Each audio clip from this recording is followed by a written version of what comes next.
Hello मेरे 22 फरवरी वाले UP योद्धाओं, तो हो जाओ तैयार क्योंकि आज मैं आपके लिए लेकर आया हूं क्लास 12 हिंदी का एक वायरल पेपर। तो जितने भी हमारे स्टूडेंट 22 फरवरी को जाएंगे हिंदी का पेपर देने, वो इस वीडियो को देख कर जाएंगे, नहीं तो भैया बाद में पछताना पड़ेगा। क्योंकि इस वीडियो में मैं आपके लिए लाया हूं 12th हिंदी का 22 फरवरी हिंदी का एक वायरल पेपर। देखिए, ये रहा पेपर कोड, ये रहा अनुक्रमांक, ये रहा नाम और ये रहा पूरे 100 नंबर के हिंदी का पेपर। और इस पूरे पेपर को मैं सॉल्व कराऊंगा। 22 फरवरी को जाओगे, छाप के आओगे। तो ये क्लास 12 हिंदी का एक वायरल पेपर है। ऐसे आएगा 22 फरवरी को हिंदी का पेपर। अगर आपका भी टारगेट है हिंदी में 100 में 99 लाने का, तो भैया इस वीडियो को शुरू से लेकर लास्ट तक देखना। ये कोई मामूली वीडियो नहीं है, पूरे पेपर का मैं सॉल्यूशन भी इस वीडियो में कराऊंगा। देखिए, सॉल्यूशन मैंने लिख रखा है और मैंने ये भी कहा है जब तक हम नहीं बनाएंगे आपको टॉपर, तब तक हम आपका पीछा नहीं छोड़ने वाले। तो चलिए स्टार्ट करते हैं, टाइम वेस्ट नहीं करेंगे। बोर्ड एग्जाम बहुत ज्यादा नजदीक आ चुका है, तो 22 फरवरी वाले यूपी योद्धाओं, अब समय नहीं है। ऐसे ऐसे पेपर अगर पढ़ के चले गए, छाप के आओगे। देखो, क्लास 12 हिंदी 2024 पेपर कोड, यहाँ पे आपका रोल नंबर, नाम, समय 3 घंटे 15 मिनट, पूर्णांक 100 नंबर का। देखो, पूरे पेपर को मैं सॉल्यूशन के साथ बताऊंगा, एक भी मिनट मिस मत करना। थोड़ी देर बैठ के इस वीडियो को देख लेना। देखो, निर्देश, प्रारंभ के 15 मिनट आपको परीक्षार्थियों को प्रश्न पत्र पढ़ने के लिए है। टोटल समय 3 घंटे 15 मिनट आपको दिया जाएगा। ठीक है, देखो आपका पेपर जो है 2 खंड में रहेगा।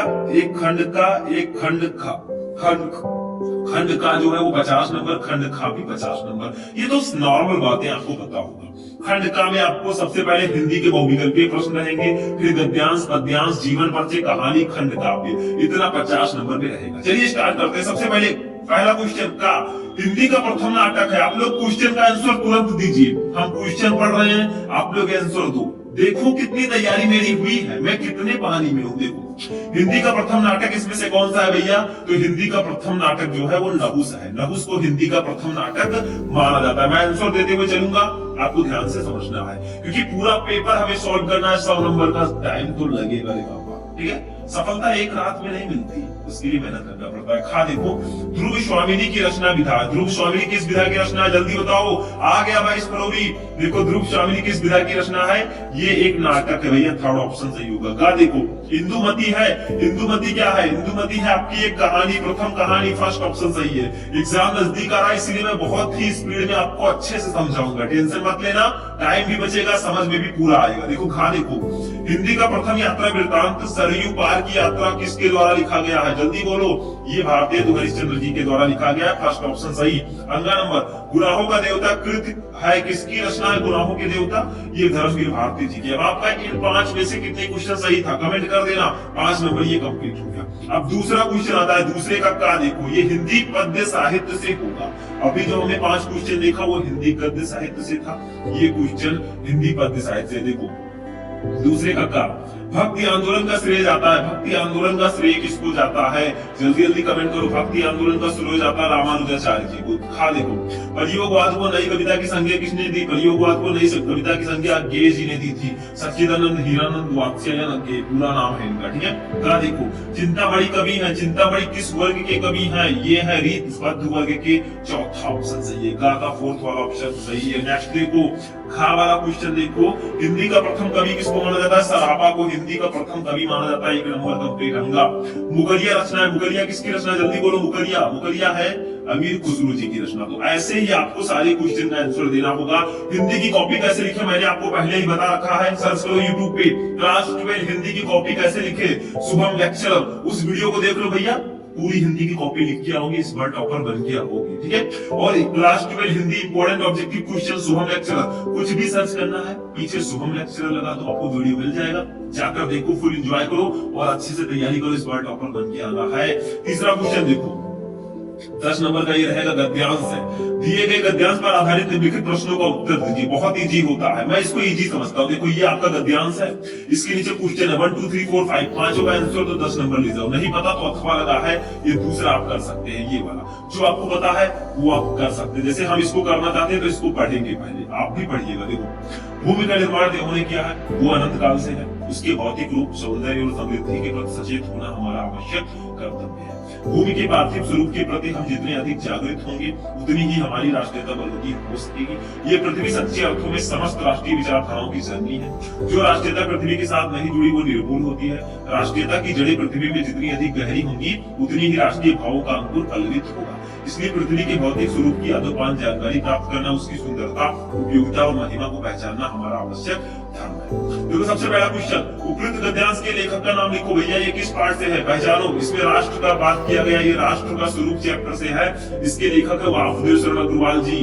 पढ़े होंगे तो पता होगा, नहीं पढ़े होंगे नहीं पता होगा। हिंदी के जितने भी मोस्ट इंपोर्टेंट गद्यांश हैं सबको मैंने एक वीडियो में पढ़ाया था।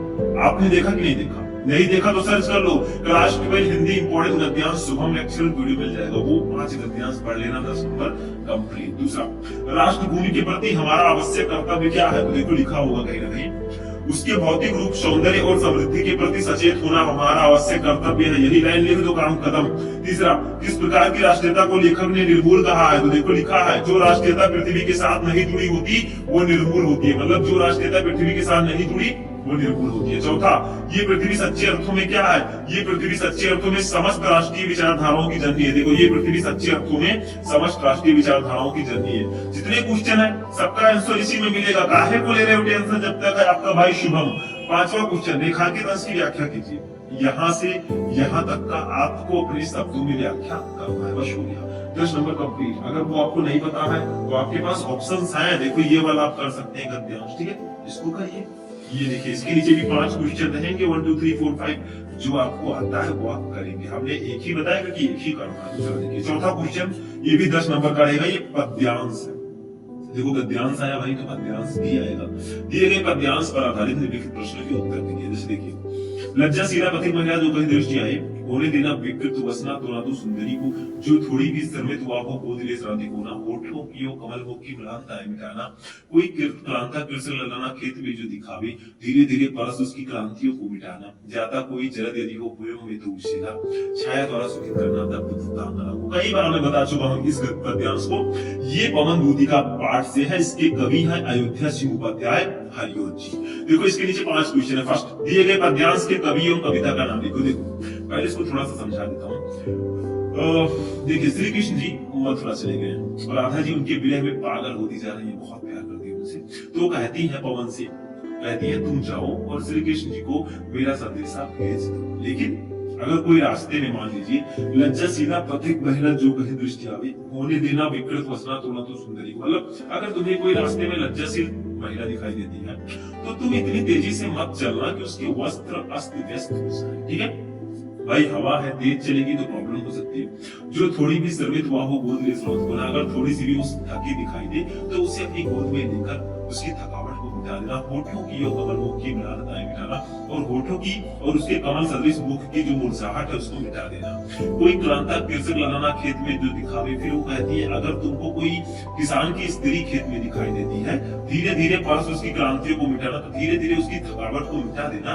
जाता कोई जलद यदि को व्योम में तो उसेला, अगर कोई बादल आकाश में जा रहा होगा, छाया द्वारा सुखित करना तब तो तांगना को, तो उस बादल को लेकर आना और छाया द्वारा उस किसान की स्त्री को आराम दे देना, ठीक है। फर्स्ट देखो, दिए गए पद्यांश के कवि एवं कविता का नाम लिखिए। संदर्भ लिख दो भैया, किस पाठ से है? पवन दूतिका। लेखक कवि का नाम अयोध्या सिंह उपाध्याय हरियोत। दूसरा, राधा पवन दूतिका से राह में पथिकों के साथ कैसा व्यवहार करने को कहती है? वो कहती है अगर तुम्हें कोई लज्जाशील स्त्री दिखाई देती है तो इतनी तेजी से मत चलना कि उसके वस्त्र अस्त व्यस्त हो जाए। तीसरा, इस पद्यांश में कवि ने किसका चित्रण किया है? ठीक है, इस पद्यांश में कवि ने राधा जी की विरह व्यथा का वर्णन किया है। चौथा, इस पद्यांश में कौन सा अलंकार है भैया?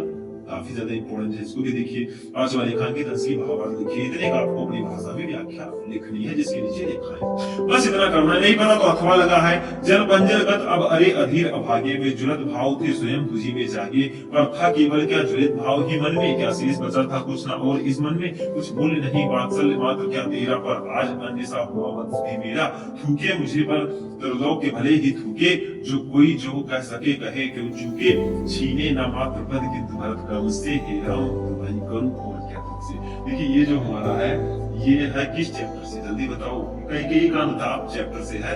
मैथिली गुप्त जी इसके कवि हैं। मतलब जो वनवास हो गया था हमारे श्री राम जी को, तो कई चीज आती है, पंचवटी में उनसे माफी मांगती है, ठीक है, उनसे कुछ कहती है।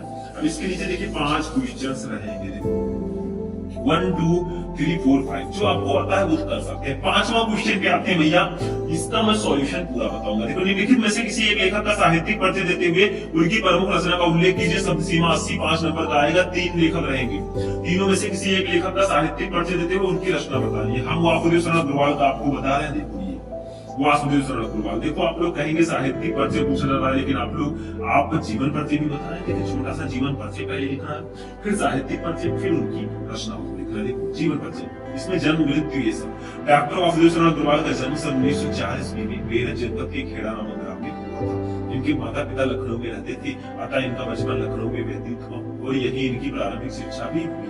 भारतीय संस्कृति और पुरातत्व का ये महान पंडित एवं साहित्यकार सन 1967 ईस्वी में परलोक सिद्धांत दिया। बस इतना सा आपको जीवन परिचय में लिखना है। अब देखिए क्लास 12 हिंदी के जितने भी इंपॉर्टेंट जीवन परिचय है, 5 जीवन परिचय मैंने एक ही वीडियो में बताया था। आप लोग सर्च करो यूट्यूब पे, कोई भी टॉपिक सर्च करना है, पीछे शुभम एक्सेल लगा दोगे, मिल जाएगा भाई, ढूंढोगे तो मिल जाएगा। फिर साहित्यिक परिचय हेडिंग लिखेंगे, इसमें इनका साहित्य में परिचय कैसा है वो आपको बताना है।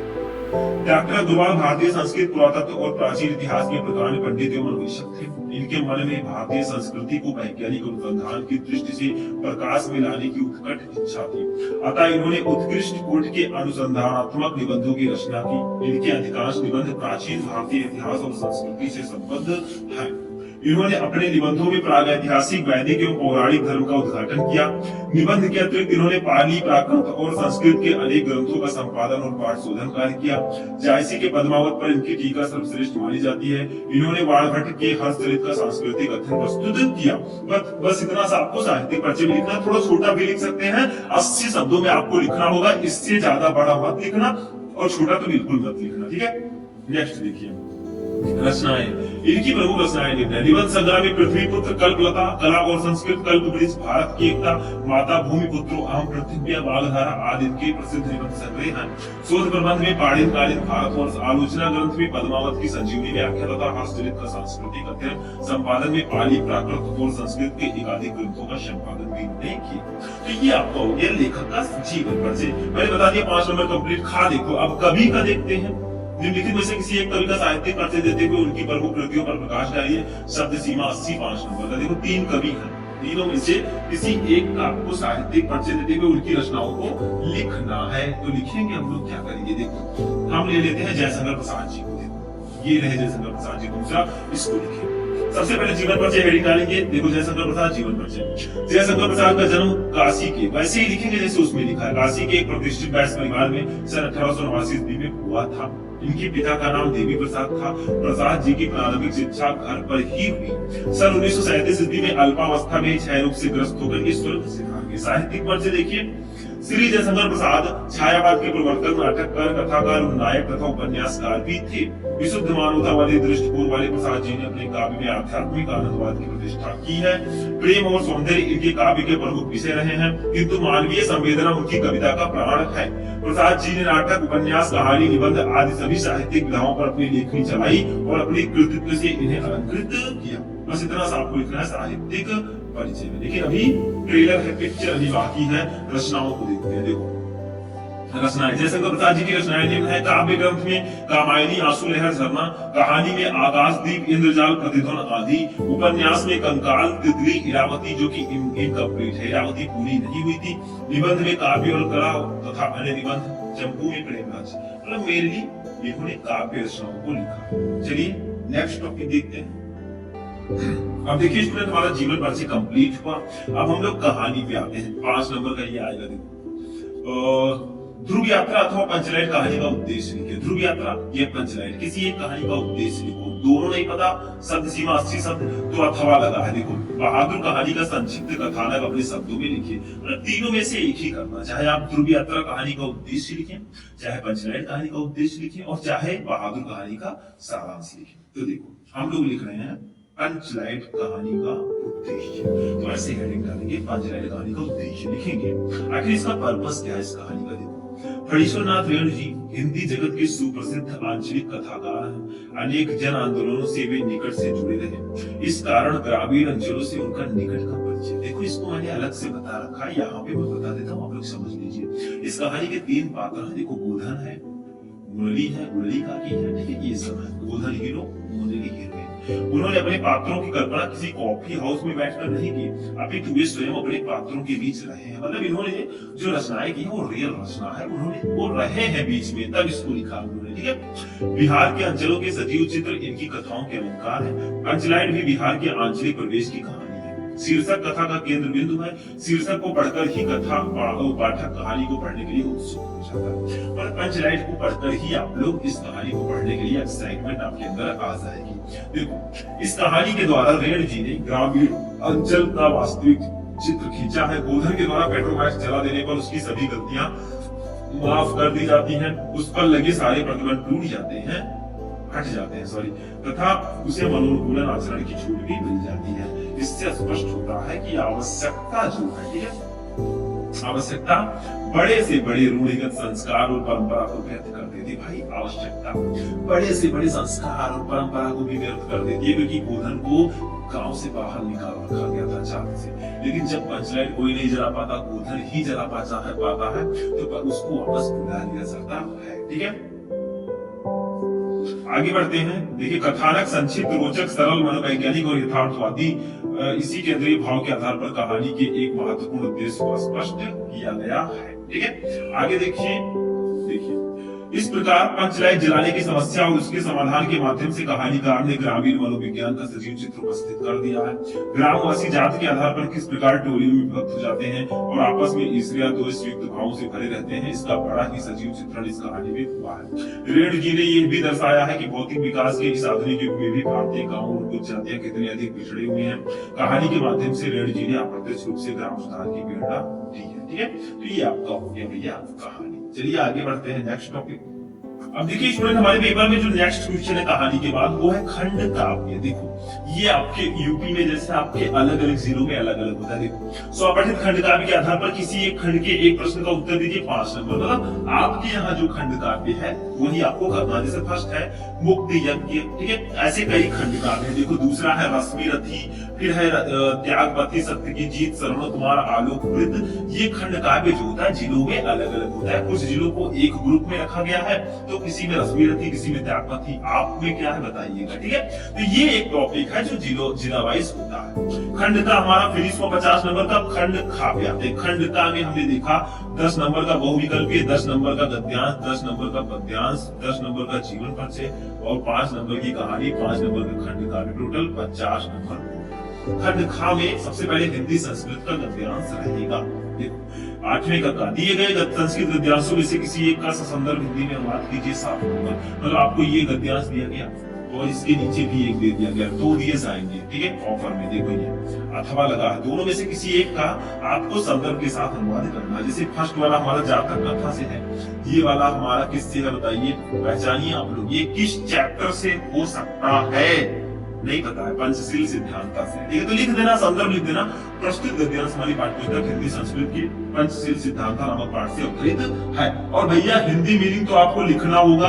मैंने बताया है 4 चैप्टर पढ़ लो, कुछ पढ़ने की जरूरत नहीं है गद्यांश में। एक जातक कथा, एक संस्कृत भाषा महत्व, महामना मालवीय और पंचशील सिद्धांत, ठीक है। इतना आपको पढ़ लेना है। और अब आते हैं पद्यांश में। पद्यांश तो इजी होता है। देखो यहाँ पे खा दिए गए पद्यांशों में से किसी एक का संदर्भ हिंदी में अनुवाद कीजिए 7 नंबर। मतलब ये आपका जो पद्यांश है दोनों जो है सुभाषित रत्नावली चैप्टर से है, और सुभाषित रत्नावली चैप्टर जो है ये पद्यांश की दृष्टि से बहुत ज्यादा इंपॉर्टेंट है। इस चैप्टर से पद्यांश आएंगे, ये ध्यान रखना, ठीक है। तो सुभाषित रत्नावली चैप्टर को पूरा पढ़ लेना। एक दो चैप्टर हैं जिनके नीचे एक एक पद्यांश उसको पढ़ लेना भैया, 7 नंबर ये कंप्लीट, ये फिक्स होता है एकदम, ठीक है। 9वां क्वेश्चन देखिए, निम्नलिखित मुहावरों में से किसी एक का अर्थ लिखकर वाक्य में प्रयोग कीजिए, 2 नंबर का रहेगा। ये 4 मुहावरे हैं, किसी एक का अर्थ लिखकर वाक्य प्रयोग करना है। एक का देखो, एक म्यान में 2 तलवार, इसका मतलब होता है एक वस्तु के स्थान पर 2 रखने की चेष्टा। दूसरा, नाच न जाने आंगन टेढ़ा, मतलब स्वयं काम न आने पर दूसरों को दोष लगाना। तीसरा, चोर की दाढ़ी में तिनका, यानी कि सशंकित होना। चौथा, उल्टा चोर कोतवाल को डांटे, यानी कि अपराध करके निर्दोष पर दोष लगाना। एक आपको वाक्य प्रयोग कर देना है। मुहावरे मैंने आपको पहले बताया। 10वां क्वेश्चन जो है ये आपठित गद्यांश है। आपठित गद्यांश पर आधारित निम्नलिखित प्रश्नों को उत्तर दीजिए। मतलब एक ऐसा गद्यांश आपको दिया जाएगा जो आपने पढ़ा नहीं होगा। इसके नीचे क्वेश्चन दिए जाएंगे, जैसे यहाँ पे 1 2 2 5 नंबर का ये टोटल रहेगा। ऑब्जेक्टिव क्वेश्चन भी आ सकता है तो 5 नंबर का ये रहेगा, मतलब इसको पढ़ना है। इसके नीचे क्वेश्चन है, इसका आंसर देना। नहीं पता तो अथवा लगा है, वो नहीं पता तो आप इसको कीजिए। इसके नीचे भी सेम वही प्रोसेस है, लेकिन इसको देने का प्रयास, आंसर देने का प्रयास करते हैं। देखो पहले पढ़ेंगे, ठीक है। मुल्ला नसीरुद्दीन को अरब के सुल्तान हमेशा अपने साथ रखते थे। उनकी हाजिर जवाबी सुल्तान को बहुत भाती थी। वो सदा दूसरों को हंसा देते हुए कहते थे, एक मुस्कुराहट के से हम दूसरे व्यक्ति के सुख पर मुस्कुराहट ला सकते हैं, मुख पर, ठीक है। अनजान को भी अपना बना सकते हैं। हंसना मुस्कुराना मनुष्य का प्राकृतिक स्वभाव है। नन्हा शिशु बिना किसी कारण के मुस्कुराता है। उसकी हंसी निर्मूल और स्वार्थहीन होती है, लेकिन जैसे जैसे शिशु बालपन और किशोरावस्था की ओर बढ़ता है उसकी हंसी कम हो जाती है। युवावस्था आते आते चेहरे पर तनाव अपनी जगह बनाने लगता है। फिर मुस्कान ईद का चांद बन जाती है। एक शेर है, खुल के हंसना तो सबको आता है, लेकिन लोग तरसते हैं एक बहाने को। लोगों को वो बहाना ही नहीं मिल पाता जिसकी वजह से वे हंसे और मुस्कुराएं। काम की अधिकता और समय सीमा वाले लक्ष्य तनाव को बढ़ा देते हैं, लेकिन यदि मुस्कुराते रहे तो तनाव को पराजित कर सकते हैं। मुस्कुराने वाला व्यक्ति सकारात्मक सोच वाला होता है। हमेशा मुस्कुराते रहो। लाइफ में कुछ नहीं रखा है, 4 दिन की चांदनी है, फिर अंधेरी रात है। सबसे पहला क्वेश्चन, सुल्तान को क्या अच्छा लगता था? तो देखो लिखा है यहाँ पे, उनकी हाजिर जवाबी। सुल्तान को मुल्ला नसीरुद्दीन की हाजिर जवाबी बहुत अच्छी लगती थी, यही लिख दो बस। दूसरा, नन्हे शिशु की मुस्कान कैसी होती है? तो देखो यहाँ पे लिखा है, देखो नन्हा शिशु बिना किसी कारण मुस्कुराता, उसकी हंसी निर्मल और स्वार्थहीन होती है, ठीक है। ये आपको लिख देना है, बस हो गया। तीसरा क्वेश्चन, तनाव को बढ़ावा कैसे मिलता है? देखो जैसे जैसे हम बड़े होते हैं, हमारे अंदर टेंशन आता है और हम मुस्कुराते कम है तो तनाव बढ़ जाता है इससे, ठीक है। तो ऐसे आपको लिख देना है। नेक्स्ट टॉपिक हमारा जो रहेगा 11 का, ये शब्द युग्म है। देखो निम्नलिखित शब्द युग्मों का सही अर्थ चयन करके लिखो। एक एक नंबर का 2 क्वेश्चन रहेगा। देखो सबसे पहला, अंश अंश, इसका सही अर्थ क्या होगा वो आपको बताना है। बताओ इसका सही अर्थ क्या होगा? इसका सही अर्थ होगा कंधा भाग। इसका फर्स्ट का खा वाला ऑप्शन सही होगा। अंश का मतलब होता है कंधा, इस अंश का मतलब होता है भाग, तो खा वाला ऑप्शन सही है। दूसरा, तरणी तरणी, इसका सही अर्थ क्या होगा? तो इसका गा वाला ऑप्शन सही होगा। सूर्य और नाव, तरणी का मतलब सूर्य, तरणी का मतलब नाव, ठीक है। तो इसका राइट आंसर हो जाएगा। ऐसे खा वाला देखिए क्या है, निम्नलिखित शब्दों में से किसी एक शब्द के 2 अर्थ लिखे, 2 नंबर। अली, अली को और किन नामों से जानते हैं? अली को हम भौरा बोलते हैं, सखी बोलते हैं। लिख लो, मैं बोल रहा हूँ, भौरा, सखी, बिच्छू। नाग को हम हाथी, सर्प। अंक को संख्या का अंक या नाटक का एक भाग, इसको अंक बोलते हैं। गुरु को अध्यापक, बड़ा, जैसे गुरु अध्यापक होता है, बड़ा होता है। गा देखो, निम्नलिखित वाक्यांशों के लिए एक शब्द का चयन करके लिखिए। अनेक शब्दों के लिए एक शब्द। जैसे फर्स्ट है घृणा के योग्य, जो घृणा के योग्य है उसको क्या बोलते हैं? उसको घृणित बोलते हैं, का वाला सही होगा। दूसरा, जो जीता न जा सके उसे अजय बोलते हैं, का वाला इसका भी सही होगा, ठीक है। तो ये आपका होगा भैया क्या? शब्द, अनेक शब्दों के लिए एक शब्द। खा देखो, ये वाक्य संशोधन है। निम्नलिखित में से किन्हीं 2 वाक्यों को शुद्ध करके लिखिए। जैसे फर्स्ट है, मैंने रो दिया, ये गलत है। मैं रो पड़ा, इस तरह लिखोगे तो सही रहेगा। दूसरा, परमात्मा के अनेकों नाम है, ये गलत है। अनेकों नहीं रहता, ये अनेक रहता है, ठीक है। ये ध्यान रखना, अनेक, अनेक खुद में बहुवचन है। तीसरा, मैं भोजन लाया हूँ, नहीं मैंने भोजन कर लिया, ऐसा रखो। चौथा, 100 रुपया प्राप्त हुआ, नहीं 100 रुपये प्राप्त हुए, ऐसे लिख दो, 100 रुपये प्राप्त हुए, ठीक है, प्राप्त हुए। ये मेरे अकॉर्डिंग ज्यादा बेटर रहेगा। अब 12 का देखो, रस छंद अलंकार आता है। करुण रस अथवा शांत रस का अस्थायी भाव के साथ उदाहरण अथवा लक्षण लिखिए, परिभाषा लिखिए। प्रास अथवा उत्प्रेक्षा अलंकार का लक्षण अथवा उदाहरण लिखिए। चौपाई अथवा दोहा छंद का मात्रा से लक्षण तथा उदाहरण लिखिए। 2-2 नंबर का रहेगा, इसके लिए आपको 6 नंबर मिलेंगे, पूरे के पूरे 6 नंबर रस छंद अलंकार के लिए। और तीनों को मैंने एक ही वीडियो में पढ़ा रखा है। रस छंद अलंकार सर्च करो यूट्यूब पे, रस छंद अलंकार इन वन वीडियो, उसमें आपको तीनों बता दिया मैंने, सिर्फ 20 से 22 मिनट की वीडियो में। अगर उसको देख लेते हो ना, ये 6 नंबर आपका कंप्लीट हो जाएगा। तो जाकर सर्च कर लो। और अगर आपको सारे सब्जेक्ट अच्छे से तैयार करने, Shubham lecturer app play store से डाउनलोड कर लेना। अब आते हैं पत्र लेखन 30 नंबर। किसी स्कूल के प्रबंधक को लिपिक के पद पर अपनी नियुक्ति हेतु एक आवेदन पत्र लिखिए, 6 नंबर। अथवा लगा वो नहीं पता तो इसको कीजिए। अपना कुटीर उद्योग प्रारंभ करने हेतु किसी बैंक के प्रबंधक को ऋण प्राप्त करने के लिए पत्र लिखिए। दोनों में से किसी एक को आप कर सकते हैं। अब निबंध पे आते हैं, लास्ट टॉपिक हमारा होगा 14 नंबर। निम्नलिखित विषयों में से किसी एक पर अपनी भाषा शैली में निबंध लिखिए, 9 नंबर। जैसे फर्स्ट है साहित्य समाज का दर्पण है, सेकंड है लोकतंत्र और समाचार पत्र, थर्ड है भ्रष्टाचार महानविशा, फोर्थ है मेरा प्रिय कवि, फिफ्थ है कंप्यूटर। इसमें से किसी एक पर आपको निबंध लिखना। देखो मैंने कुछ ज्यादातर क्वेश्चन के आंसर बताए और मैंने आपको हिंदी की कई मैराथन क्लासेस में प्रोवाइड करा चुका हूं। तो आज का ये क्लास यहीं पर फिनिश होगा। जो भी क्लास आपको देखना है सर्च करके यूट्यूब पर देख लेना। तो क्लास 12 हिंदी का पूरा वायरल पेपर मैंने सॉल्व कराया भैया। हमारा टारगेट है 99, 100 का, तो हम पूरा करके ही रहेंगे। तो आज का ये इम्पोर्टेंट और मोस्ट इम्पोर्टेंट आप कह सकते हैं क्लास यहीं पर फिनिश होगा। मैंने थोड़ी जल्दी बताया क्योंकि एग्जाम पास है, टाइम मैनेज करके हमें चलना है। ये टाइम बहुत कीमती है, जो बच्चे तैयारी करें उनको पता होगा।